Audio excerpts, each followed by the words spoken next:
ñu ngi leen di nuyu yéen ñëpp ci seen tur ak seen sant di gërëm suñu mbokk suñu xarit Barthélémy Dias damay xamal mbooloo yiy déglu ne ñun waa FRAPP ñoo sàkku ci Barthélémy Dias ab ndaje ñun ñoo woo Barthélémy Dias ne ko dégg nañ coow li nga xam ne moo lëmbee commune Sacré-Cœur Mermoz ak ville de Dakar ci wàllu suuf ñu ne ko nag bëgg nañ dajeek yow pour xam li xew ndaxte mbir balaa nga ciy wax foog nga xam bu baax li am Barthélémy Dias bokk ci maire yi nga xam ne maireu askan wi la et non maireu famille Sall wala maireu APR mais je vous reçois tey à 15 heures dans mon bureau ñu toog ba démb mu ne ma déedéet day yomb sax je vous reçois sur le site ndaxte bu ma toogee ci bureau bi expliquer leen du ngeen comprendre dara donc 3 heures bu jotee nañu joxante rendez-vous ci géej gi ci corniche bi loolu moo indi suñu tànk ñun waa FRAPP fii pour rencontrer Barthélémy Dias mu expliquer ñu xam naa ne ndaje bi dina am prolongation ñu weccoo ay këyit gën a setantal mbir yi waaye li ñu mun wax mooy combat bi Barthélémy Dias di wax bu yóbboo ñu xam ne commencé na bu yóbboo ñu jàpp ne bés ni ki tey combat bi commencé na combat bi nag du combat Barthélémy Dias du combat ville de Dakar du combat waa FRAPP du combat Guy Marius Sagna combat askan wi yëpp la ndaxte lii xew fii ci corniche bi moo xew fële ca Njagañaaw moo xew fële sa Sindian ak Kignanbour moo xew fële ca Guéréo moo xew ca Tivaouane Peulh moo xew ca Cap Skirring ci wàllu caxat-caxatee suuf si lii domaine public naturel la domaine public naturel nag yoon dafa am lum ci wax yoon dafa wax c'est inaliénable c'est imprescriptible donte après boo demee ci article 19 yoon day wax ne mun nañ ko déclasser baatu déclasser boobu moo indi la responsabilité pleine et entière du président Macky Sall dégg ngeen ñu fan yi passé ñuy wax yolom signature ñuy wax woyof signature lii c'est la preuve patente de kii mooy woyof signature président Macky Sall mooy yolom signature ndaxte moom rek moo am sañ-sañ déclasser domaine public naturel lii nag lu muy wane mooy il y a un conflit entre intérêt général ak intérêt individuel intérêt général et intérêt privé bu ñu toogee seetaan ñu ne tekk na méng si rien n'est fait suñuy doom ak suñuy sët duñu mës a xam cafka ndoxu géej duñu mës a xam cafka suufu géej te lii mënul nekk mënuñu bàyyi ay samba boy yoo xam ne dañoo jàpp ne c'est le parti c'est la fratrie avant la patrie ñuy caxat-caxatee lépp li nga xam ne teg nañ ko seen loxo du xaalis ñu caxat-caxatee du société ñu caxat-caxatee suuf ñu caxat-caxatee moo tax dama bëgg mu leer il faut que ñu xool au-delà même de lii nii naka la ñuy defee jonction tudd na fi aar li nu bokk tudd na fi noo lànk waaye ñëpp ñi nga xam ne ci Sénégal ñu ngi am jafe-jafe suuf ndaxte président Macky Sall sax ci boppam moo waxoon ne téeméer ci liñ ko diis bés bu nekk juróom-ñeent fukki mbiru suuf la moo ne 90% des plaintes qu'il reçoit sont liées au foncier waaye lan mooy taxawaayam yolom signature lan mooy taxawaayam woyof signature foog nag ñu xamal président Macky Sall ne sa signature là santul Sall c'est 16 millions de citoyens sénégalais qui lui ont donné ces signatures maanaam sa signature vaut 16 millions de vies 16 millions de personnes en chair et en os de chair et de sang donc mënuñu nangu muy privatiser comme ça li nga xam ne ñun ñëpp ko bokk duñ ko seetaan tey duñ ko seetaan ëllëg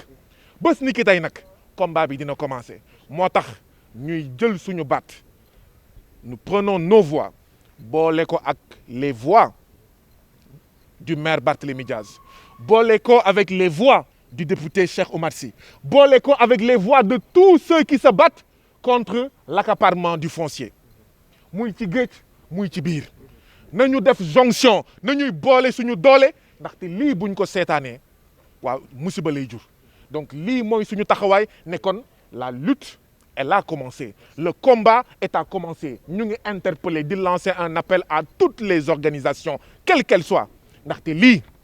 du xeexu nit du xeexu parti politique du xeexu société civile suñu xeex ñun ñëpp la lii buñ ko seetaanee comme ni ma ko waxee suñuy sëtaati sët dinañu laaj dinañu jéppi moo tax nag la lutte va continuer elle va s'intensifier il faut que ñu mobiliser wu mag ak ndaw surtout la jeunesse ndaxte xëy na mag yi sax xam nañ li ndoxu géej di saf xam nañ li suufu géej di saf waaye lii buñ ko seetaanee tong-tong bii parce qu'il s'agit d'un dépeçage. Rien de plus, rien de moins qu'un dépeçage du foncier national, dans le cas d'espèce, du foncier du littoral. Et cela est tout simplement inacceptable. Et nous ne l'acceptons pas. Hier, je voudrais dire clairement qu'hier, à la même heure, j'étais au mémorial de Gorée pour participer à l'hommage pour George Floyd. Nous avons manifesté là-bas. Nous avons respecté les gestes barrières. Hier, on était là-bas et nous n'avions déposé aucune lettre d'information. Je veux que ça soit clair.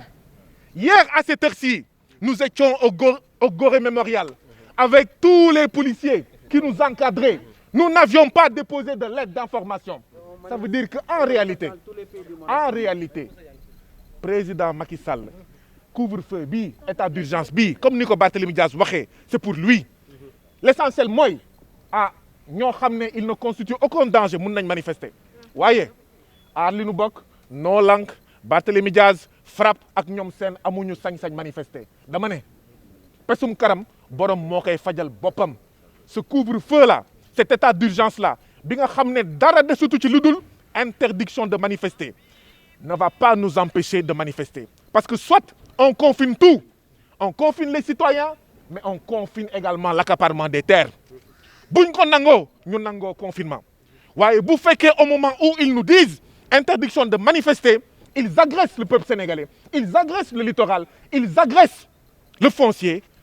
loolu duñ ko nangu tey duñ ko nangu ëllëg moo tax ñu am sañ-sañ wax ne ñoo lànk ñoo bañ duñ ko nangu. liñ ci mën a dolli rek mooy kii c'est un viol du littoral. On l'a dénoncé parce que aujourd'hui kii fi nekk tey liñ ci gën a ñaaw mooy Djibril Diallo boobu ONUSIDA la nekkoon li muy def nii. ak sida moo yem fekk suuf soo xam ne ñëpp ko moom di ko agressé bu ko moomal boppam mais on sait aussi que pertinemment il n'est pas derrière moom kese nekkul ci suuf si parce que li ngeen gis nii bu nekkoon yoon la policiers yi tey duñ fi ñëw bu nekkoon yoon kese la policiers yi kese duñ fi ñëw kon fan la doole boobu lan la ko amee ba ñu war ko mu permettre moom mu mobiliser policiers yëpp ñu mën a aar lii ça veut dire qu'ils sont conscients qu'ils sont en train de commettre un meurtre sur le littoral. Parce que George Floyd ni nga ko tegee kudd ci baat bi noonu la ñuy tegee kudd suñu baat bi ci littoral bi pour rey ñu jour après jour littoral bi bañ koy tabax ba léegi ñu ngi gën a yokk ci feebar ñu ngi gën a yokk ci cancer étudiants yi dañu war a génn nanguwaat kër yi parce que espace université c'était pour les étudiants ñuy dem di bàyyi ay école loisir Radisson gis nañu teeru bi lu mu fa def mais il faut arrêter quand même. Le président de la République, c'est lui qui signe. Il n'a qu'à arrêter de signer parce que moi, je suis 2017 la ko fi amee mais Djibril Diallo lan la gënee policier ba le toog fële mu am fi périmètre lu tax ñoom duñ leen ko jox ku nekk 150 daf leen gën a liggéey daf leen gën a def sacrifice daf leen gën a bokk ci réew mi daf leen gën a juddu lu tax ñoom policiers yi jox ñu leen ko ñoom ñu jox ko kenn koo xam ne yoon kenn xamul lan la defal Sénégal mu war a mën a jël suñu littoral war a mën a interdire léegi ñun ñuy wàcc ci kii bi ñun li ñuy wax et je me joins et je me réjouis avec Guy Marius Sagna avec le maire Barthélémy Dias qui a toujours porté ces combats-là on va s'attaquer à ça on va inviter le peuple sénégalais ñi dëkk Grand Dakar ñi dëkk Mermoz ñi dëkk Amitié ñi dëkk dans les environs ñu wàcc ci plage bi nga xam ne ñoo ko moomal suñu bopp parce que bu ñu wàccul ci plage bi nag lenn du fi des ñi fi dëkk ñan la ay marabout ay ministres ay magistrats ay juges c'est seul ce conglomérat-là benn mafia bu ñu organiser ñuy séddoo suuf si seen biir parce que bu leen lewoon depuis bañ koy wax ñu dem porter plainte contre ñun bu leen lewoon depuis bañ koy wax bu ñu nee am nañ seen titre foncier ñu génn ci média yi weddi ñu mais ñàkk weddi boobu nag xam nañu ne li ñuy def ni c'est tort la te dara gënul ñaaw ngay yeew suba teel ñu leen ne cim na nga ko sàcc ku romb ci littoral bi di nga rëbb ñu fi dëkk parce que xam na ne ñi fi ñu dëkk ñoom moomuñu ko tey moomuñu ko le domaine public maritime appartient aux Sénégalais keroog CERTEM nee na ne fii c'est à 5 mètres de la mer et donc CERTEM ci boppam nangu na que c'est une violation parce que c'est à 100 mètres de la mer C'est ça, même pas. Ils sont même pas à 100 mètres de la mer. Ils sont à 5 mètres de la mer. Ils ont admis dans leur document qu'ils sont en pleine violation de la loi. Ils ont pris carrément la mer. Donc léegi ñun ñi nga xam ne ñun ñoo am suñu yelloo bien public ñun la ñuy yónnee policiers yi ñi nga xam ne tey ñu ngi sàcc suñu suuf ñoom la ñu protéger et ça dafa war a dagg loolu dafa war a dagg parce que suuf si moo gën a garaaw pétrole ak gaz bi ñuy wax suuf si moo gën a gaaw pétrole ak gaz bi li ñuy wax li ñuy lëmbee ci dëkk bi te wax naa ko sànq sama émission nee naa leen direction impôt et domaine dañ ko war a tas parce que lépp lu yàq ci dëkk bi bokk nañ ci ñoom ñoo fi nekk di saax-saaxee kenn ngay gis tey ñu nommé ko muy may ay 150 millions suba benn agent bu daw ñu gis ko muy dawal ay Mercedes ML ci loo xam ne nit ñi ñoo ñàkk seen i suufu bopp dañ ko war a tas vraiment et ce combat là comme il a dit on va joindre nos efforts FRAPP ak ñëpp pétition bi à ce jour on l'a lancé il y a même pas 48 heures on a presque 6000 signataires xam nga loo lancé 48 heures nga am si 6000 signataires dafa wóor na la nit ñi sénégalais lii metti na leen objectif bi tey mooy porter plainte on va porter plainte contre l'État du Sénégal et on est en train de préparer les documents et on va porter plainte contre la direction des impôts et domaines parce que yi ñuy def nii c'est dans l'illégalité lii Djibril Diallo sous-préfet wax démb amul fenn fu mu ko teg amul on n'a jamais vu un sous-préfet qui sort pour défendre un citoyen seulement et amener la police musul am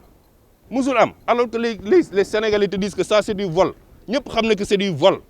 ngeen bëgg certifier nii du vol alors que la loi est claire sur le domaine public maritime nga bëgg ko justifier ça c'est inadmissible il faut qu'on arrête à un moment dans ce pays te xam ne suba yàlla am na dañuy gis suñu borom. Mais je suis le président de la commission environnement et du développement durable de l'association des maires du Sénégal. Donc je suis venu, n'est-ce pas, combattre l'injustice. Barthélemy est dans ses droits. C'est un bon citoyen. Il défend sa patrie et son peuple. Raison pour laquelle c'est ce qui explique ma présence ici. Je voudrais lui manifester ma solidarité. Parce que je pense qu'on doit stopper l'acharnement contre de bons citoyens. Ils ont commencé par moi. Hier, c'était Khalifa Sall. Aujourd'hui, se battre. Et Guy Marius Sagna aussi. Donc, ensemble, nous allons nous battre pour un Sénégal stable. Je pense que l'acharnement, la violation des textes, le diaye dolé doit suffire. Et dès maintenant, Bart, tu peux nous compter parmi tes défenseurs. Nous serons là avec vous pour vraiment défendre le Sénégal, défendre les intérêts des Sénégalais. Non à la spoliation des terres. Il est habitué des faits. Il a bloqué mon virement de crédit à 2 reprises. Je pense que Macky Sall est en train de laisser le sous-préfet Dakar faire ce qu'il veut. Mais je pense que nous allons nous organiser. Nous allons rassembler nos forces et lutter contre vraiment cet acharnement. Le peuple sénégalais n'a pas besoin de ça. Je voulais vous demander de regarder surtout là. Ça, c'est une falaise, hein, ce que vous voyez là. Retournez-vous. Ça, c'est une falaise. Vous verrez que la falaise a été taillée pour mettre le parking et mettre encore autre chose. Donc, qu'est-ce que c'est ça, ils ont fait que tailler. Ils taillent, ils continuent à tailler. Donc, li may gàttal ci olof mooy dëgg la maay maire Médina du premier adjoint au maire Dakar ba pare au niveau de l'association des maires du Sénégal man maa yor environnement ak développement durable kon lu mel nii bu amee Sénégal dafay jaadu ma ñëw xam li xew te yaakaar naa ne jaay doole bi daa war a jeex Sénégal Djibi Diallo li mu nekk ci dëkk bi nee na Macky Sall la ko sant dafa am fu muy toll nag lii taal réew mi ci lu ñàkk fayda lay jóge damaa bëgg ñu respecter ñin ñi jox ñi ni seen cër ku àndul ak ñoom ñu jaay la doole jéem laa toroxal loolu nag dafay dakk waxtaan nañ ci suñu biir dinañu dakkali ko comme benn say parce que vraiment moment couvre-feu bi ak moment état d'urgence bi ak moment Covid 19 bi ñun ñëpp dañoo teer suñuy activité politique mais ñu ngi ñuy jaay doole boobu ba léegi ñu koy muñ te yaakaar naa ne trop nag c'est trop buñ jógee ci lii ñu ngi organiser wu te nañu wane suñu bopp bu neexee yàlla. cheetetetet mais yow sa waay yow fu ñu la fekk yaa ngi ci kanamu ordinateur bi wala sa kanamu tablette ba sa téléphone portable lu xew mais damay lire ay information waaw xoolal boo bëgg am ay information yu leer nañ et en temps réel duggal ci www.senegal7.com ay information yu wóor man de maa ngi application Sénégal 7 lépp lu xew dama koy jot ci sama téléphone ci tàng bi te nag application Sénégal 7 am ko yomb na da ngay dugg ci Play Store wala Apple Store nga télécharger ko rek xam li xew ci réew mi ak la xew ci bitim réew te nag dara du la ci umpu. Vous voulez des informations en temps réel? Cliquez sur www.senegal7.com. Sénégal 7, le roi de l'information en temps réel.